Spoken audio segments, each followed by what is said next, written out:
Hello everybody, my name is Kat and welcome back to my channel where we talk about all things horror. And today we are of course discussing Alien Romulus. I am so curious what you all think of this movie. I did go online, I did go on like Reddit, and I've seen like a couple of things that people are saying. I know some of the criticisms of this movie. Going into it, I was not expecting to have as much fun with it as I did, but I'm curious to know what other people think. I will say right off the bat here, like, I really enjoyed this movie a lot. So I did like it, but full disclosure here, while I do enjoy the first two Alien movies, as a whole, as a franchise, Alien is just not one of my favorites. If I were to be ranking individual horror films, then yes, I would be ranking the original Alien film and Alien 2 pretty high on that list. But as far as like horror franchises go, Alien is not one that I engage with that much. And to be perfectly honest, I haven't even seen all of the films in this franchise. I've seen the first three.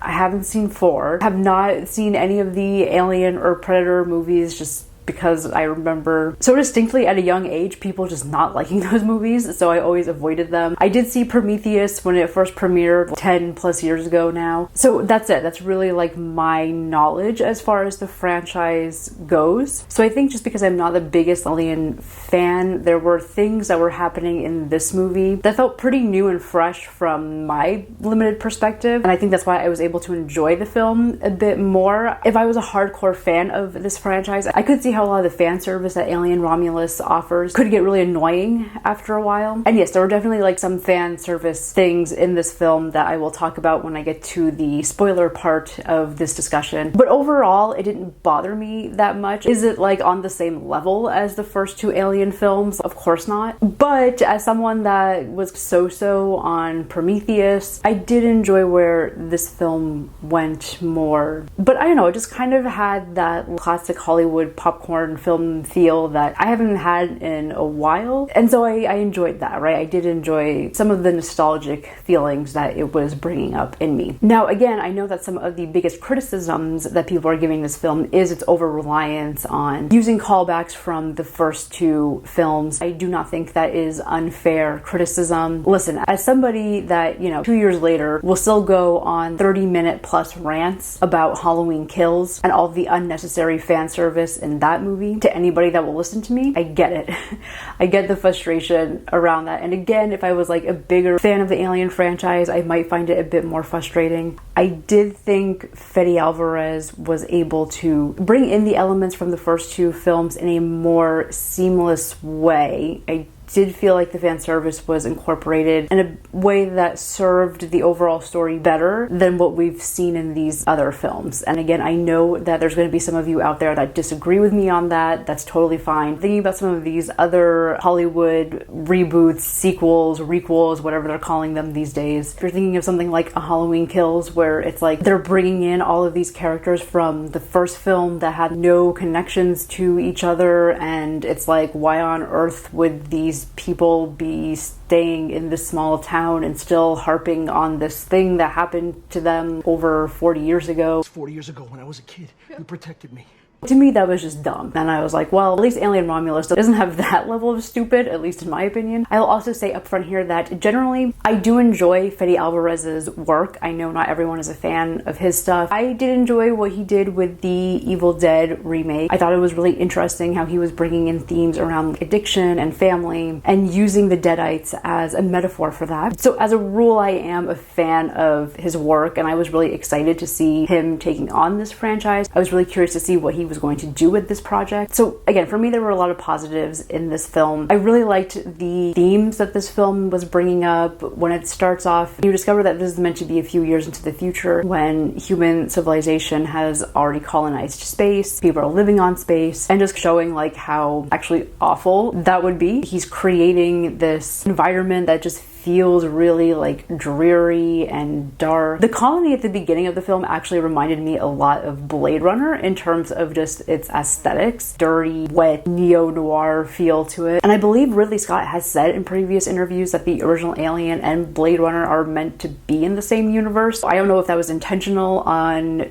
Álvarez's part to bring in that Blade Runner aesthetic, at least in the beginning. But I thought that was cool. So I liked the themes around space colonization and kind of what that means for us as humans, right? What are we willing to like sacrifice in order to like live on space? I liked the whole class system that they brought up, where it's like only a certain amount of people can live on planets that are nice and have sunshine and I guess resemble original Earth in a way. Whereas like other people, like the lower classes, they have to like work and essentially be like these slaves in these like mines and build up enough time. Because like you need to build up enough like PTO time to be able to leave that planet and have a better life. And of course, like, the powers that be just keep upping the amount of time that you need to put in, the amount of work that you need to be putting in. So I did think those were really good themes to be bringing in, and of course feel very relevant to today's time with, again, just our weird economic systems. Also the fact that we have these big corporations, these billionaires that are trying to like get us into space, even though it's like, I don't know if anyone really wants that. But you know, we have a handful of people that own most of the wealth in this world. So we're kind of forced to just go along with whatever crazy ideas they have. So Álvarez is definitely exploring that in the story. There's a lot of talk about the company, right? The big like company that's overseeing a lot of these space missions. And you have these androids that are always saying, we need to do what's best for the company. The mission of the company is like the most important initiative. So again, bringing in these things that feel very relevant to our late stage capitalist times. On that note, I personally would have really liked if we had maybe stayed a little bit longer in the space colony at the beginning, because there's a lot of talk amongst the characters about they're working in these mines, it's terrible conditions, they have family members that were working before them who passed away either from sickness of working in the mines or just from accidents that happened. Again, bringing in these very real life things into this kind of fantastical world. But I maybe would have liked to have actually seen that hardship. I would have liked to have seen our characters maybe struggling through that a little bit more, because I think it would have helped enhance or solidify the motivations of our young group of characters here, right? They're going on this mission to try to escape this planet that they're on, to try to escape this horrible life that they have in hopes of going somewhere better. And it's like, yes, I get it.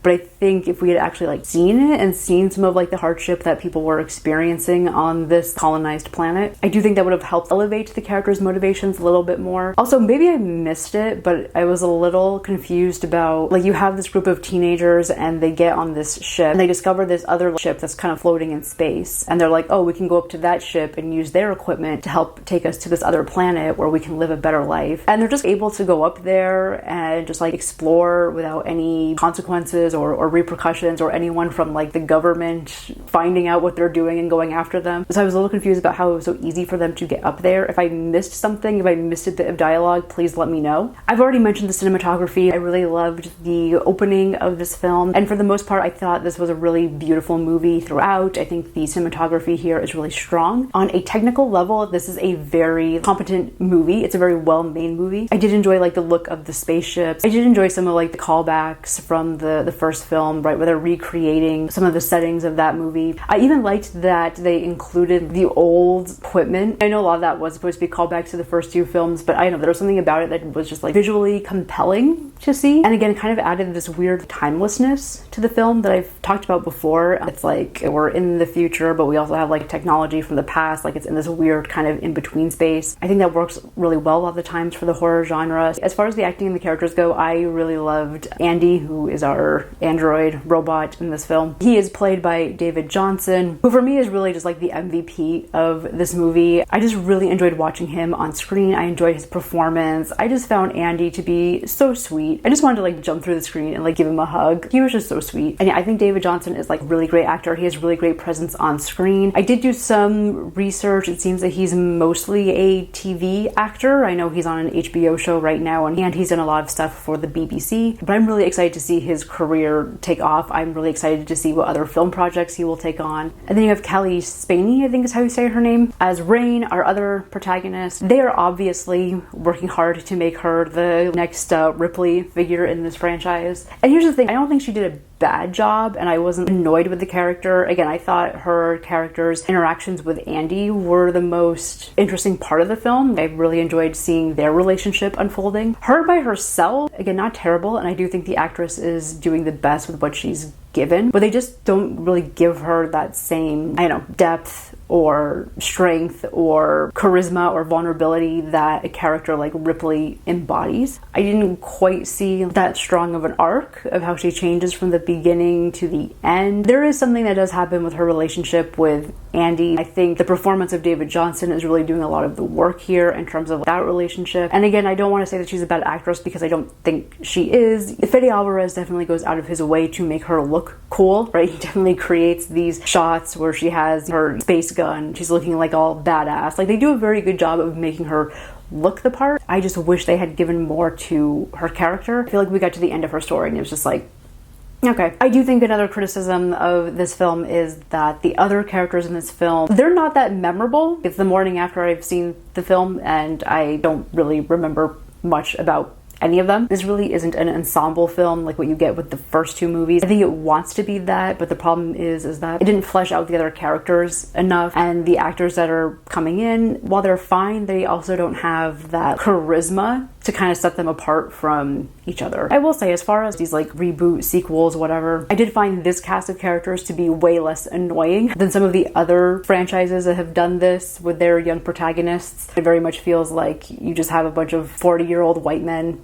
trying to write teenagers, and it just doesn't work. At least like the characters in Alien Romulus weren't on that level of annoying, but they were also just nothing characters. They kind of just bled into the background. As I said before, I did enjoy some of the more Hollywood elements of this movie. The big set pieces, the action sequences I thought were a lot of fun. I really love the scene towards the beginning of the film where you have characters that are trapped within the cryo chamber. You just see the face huggers jumping out and popping up out everywhere. Like, I thought that was fun and amusing to watch. I just loved seeing all the little like face huggers going crazy everywhere. I've seen some reviews for this of critics saying that this feels like a video game movie, and yes, it definitely does have that feel to it. If there's one thing that I would say I wish that they had done a little bit more is take its time with these scenes. This is a 2-hour movie, but it goes very fast. You don't really feel the runtime, at least I didn't. Like, it's just constantly going from one thing to the next. You can tell that they're trying to cram as much in here as possible. And I would have liked if there were times where the film had slowed down a bit and really allowed us to be in these environments, right? You have scenes where it's like characters need to go from one end of the spaceship to the other, and the only way that they can get there is by walking through a room that is full of face huggers, and they have to do their best to just like stay quiet, keep their body temperature regulated, right, so that the face huggers don't realize that they're in there. I wish they had just taken the time a little bit more and really built up that tension and really built up that dread. I felt like it went by very quickly, and there was a lot of cutting back and forth between like that scene and other things, whereas I feel like if you had just let that scene breathe a little bit, I think it would have been effective in terms of just building that like anxiety and that anticipation. Because there were moments where, like, yes, you would see characters like slowly walking and they're looking at the aliens and all the music goes away, and so you just hear the sounds of the spaceship, and that I thought was really eerie. But then those moments would immediately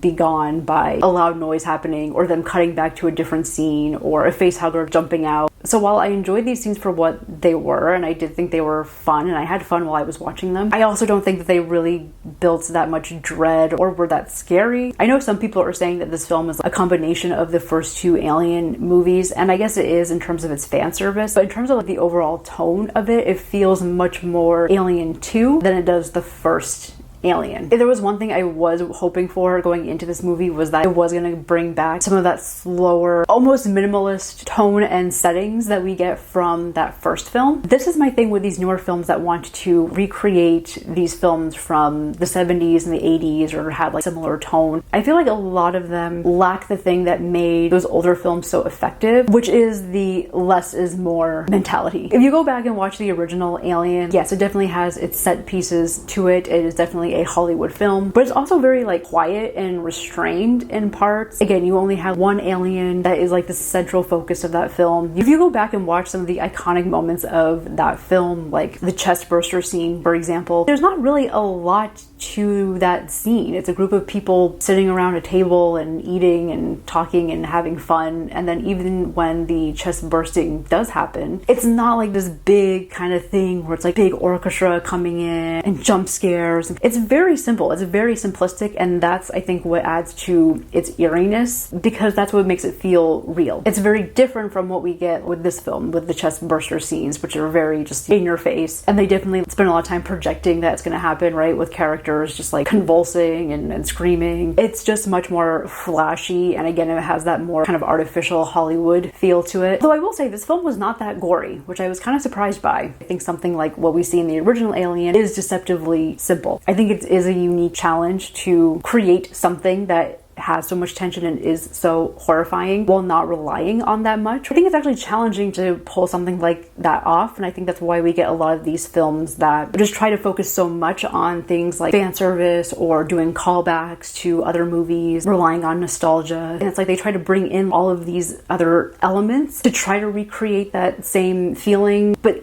most of the time what that leads to is usually a lot of muddled storytelling, because they're trying to bring in all of these things rather than focusing on maybe one or two things and really diving deep with those and really making those as effective as possible. I was laughing at certain points in this film because I did very much enjoy that the designs of the aliens, specifically of like alien eggs or just the alien sacs in which the eggs are formed, in which the babies are formed. I appreciated that Fede Álvarez kept with the original Alien movies and made sure that the designs looked very, let's just say there was a likeness there to certain human autonomy, certain body parts, specifically female body parts. There was one egg sac that they show us in this movie. I was just like, wow, that really is just...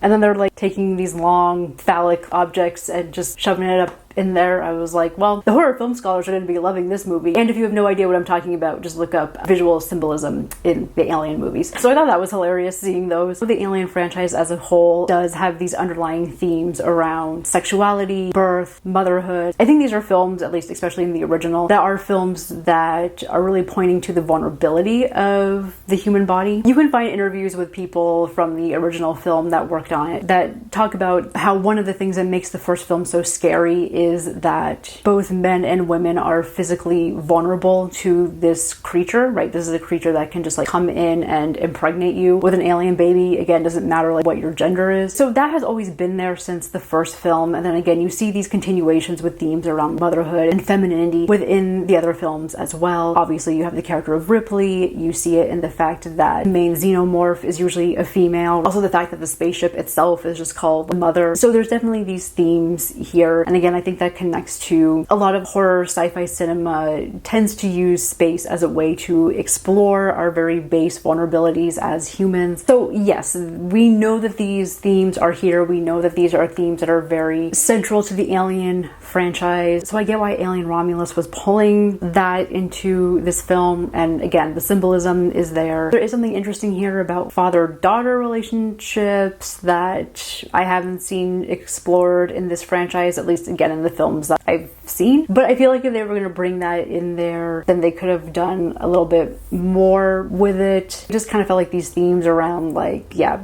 parenthood and birth, it was there because it's like, this is an Alien movie, so we have to include that in there. But I don't really feel like the film was like saying anything interesting about that or exploring any kind of like new territory with it, really. I was much more interested in the other themes it was focusing on, which was this idea of space colonization, corporations, the hardships of blue-collar workers as well. I feel like those themes were coming through a lot stronger, and I wish the film had maybe focused on that a little bit more. Maybe we can leave the like motherhood stuff aside, maybe just for like one movie. So I'm gonna get more into spoilers now, but again, I will say overall I enjoyed the film for what it was. But if you think about like all the elements that are like coming into this movie and the fact that Alien is just like this tentpole franchise, so there's already a lot of pressure on that alone for it to be making a lot of money. Is this the first Alien film that's been done under like Disney, like since Disney bought up 20th Century Fox? I don't think it is. Either way, you have this like huge studio that is backing this film, right? We know that the Rat likes to make his money, so I do think there was probably a lot of pressure being put on this film to be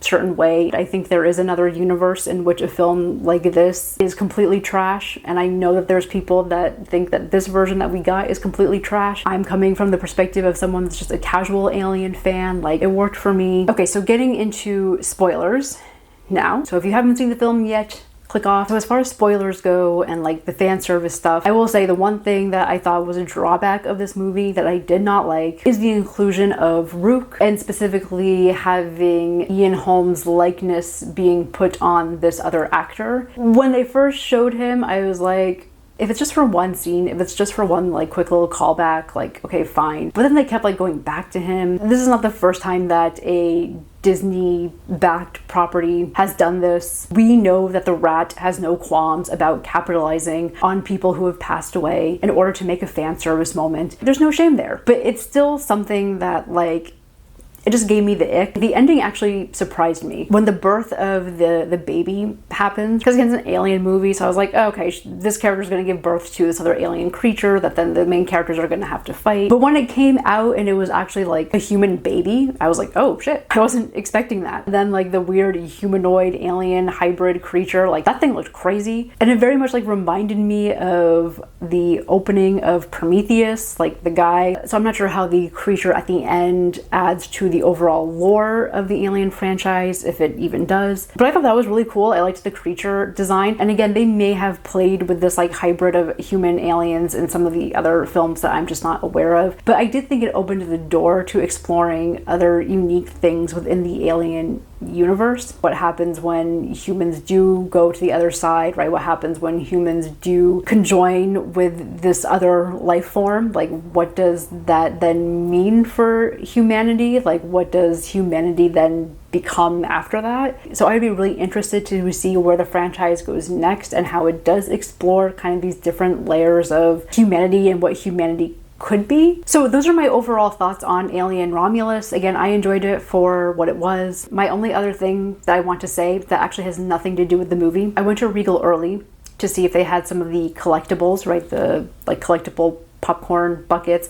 I really wanted that like glow in the dark. I had the face hugger on it. It glowed green. I thought that would have looked really cool. I was going to put it like behind me. Well, first of all, I did not know that they had released these like a week prior to the film already coming out. And then second of all, when I went there and I asked about it, I was told that they had already ran out and that two people came in and bought up their whole supply. And apparently this is like a problem at other places because Regal and AMC do not put limits on their collectibles. But I've read that this is happening in other places where people are coming in and just buying up all of the collectibles and then putting them on eBay for like hundreds of dollars. If you are one of these greedy people that are doing that, shame on you. This is why we can't have nice things. So anyway, yeah, that's all I have to say about Alien Romulus. What did you think of the movie? Did you hate it? Did you love it? Let me know what you think. I'm also really curious if Alien for you is like one of your like tentpole franchises, right? Like if you are like an Alien fan, let me know why. Like I'm always super curious like what it is about a certain franchise or what it is about a specific film that makes people such like long-term fans. Let me know what you liked and didn't like down in the comments down below, and I will see you next time. Thank you so much for watching.